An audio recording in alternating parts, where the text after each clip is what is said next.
Like, do you remember what you were doing, the first online event you were attending? Yeah, doing something else. Yeah, doing totally something else. I was doing coffee, then did some laundry, and then stuff like that. And the phone was somewhere. Yeah, and like only caught glimpses of it. What does it take to start to, I suppose, do that? Because if more people can do it, then actually we get used to just spending time together more and getting those great ideas, which can only really happen when it's face to face.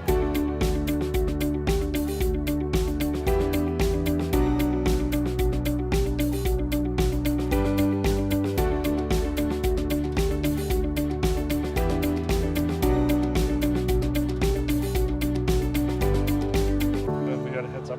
Sorry, it's good to see you. Good to see you too. Thanks. And thank you for doing this. Yeah. Oh, look, it's great. Day 2 in Belgrade. Belgrade's always a good idea as far as I'm concerned. There's obviously,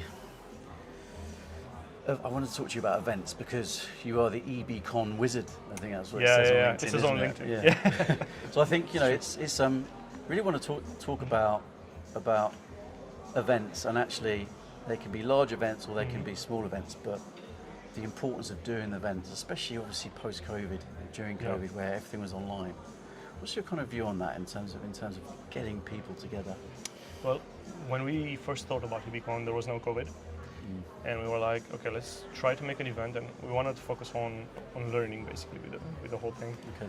And there was some brilliant insight from my CEO that said, there is like some flu in China, and maybe we need to switch the event online.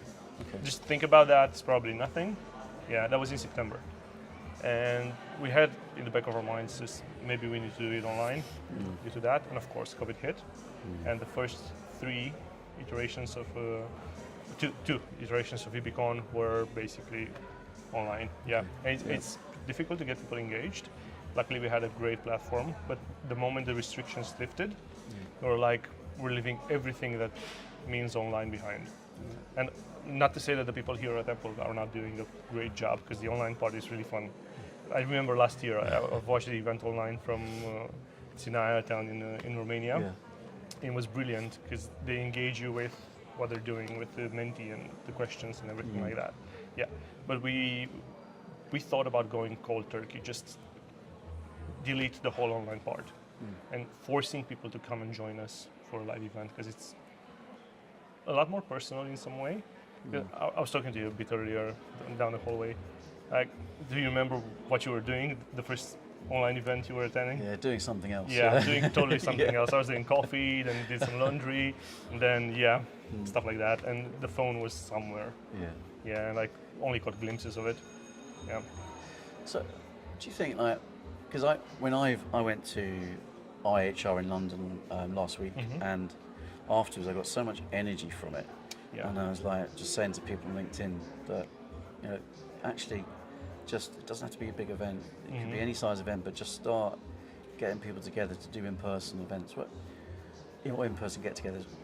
What does it take to start to, I suppose, do that? Because if more people can do it, then actually we get used to just spending time together more and getting those great ideas, which can only really happen when it's face-to-face, in person. You're right about that. You don't have to do a huge event. I mean, just find your community, and it's as easy as making a group on LinkedIn and try to meet up. And we've tried this as well.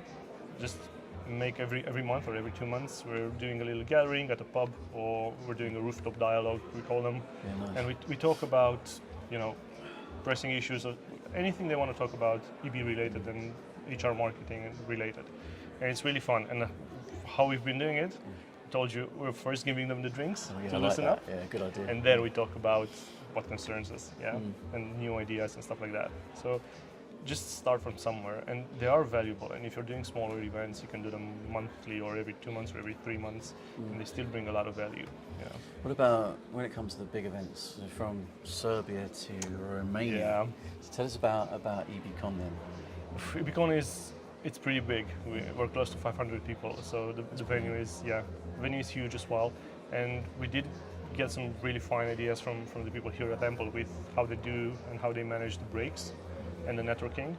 The first year we've done it, we tried to put as much information into the keynotes and have as many keynotes as we could from international speakers. Yeah. And you kind of tend to get tired a bit, and we didn't have that much networking. Yeah, but we've learned from that, and we extended the breaks, and we're trying to get people to actually talk. That's good. Yeah, Yeah, that's good. we've changed how the venue looks, how people are sitting. Yeah, and our focus is just to try to make connections, because this is an important part of every live event in person like this one, and of course keep focusing on that learning experience for them as well. Yeah. I like what you'd. So talk yesterday, there was a talk about experience. Yeah. And it was Steve Usher, that was it. And he talked about Netflix House. Yeah. So online content that's then looking at in-person content, experiential content. What you've done is you've done the reverse. Yeah. We've recorded everything. Yeah, we've recorded everything. And you have the Netflix of EB. Yeah, the Netflix of EB, we call it jokingly. Yeah, nice. And it's really fun because we have hundreds of keynotes that were on stages. Yeah, and if you need to know about a subject or anything like that, you just go on to EBCon/keynote library, and you can find everything there. Yeah, that's really good. You can watch them. Yeah. I like that balance between it being in person first, but then having, instead of like, you go to a conference and you're writing your notes all the time and not really listening to it, and you get told, oh, bring back something to justify the spend of the ticket. Is actually, if you've got the content there. And we're telling them that. We're telling days. them you don't have to take pictures. You have the decks over on every speaker's page, profile page. You got the deck in a PDF. You can download that.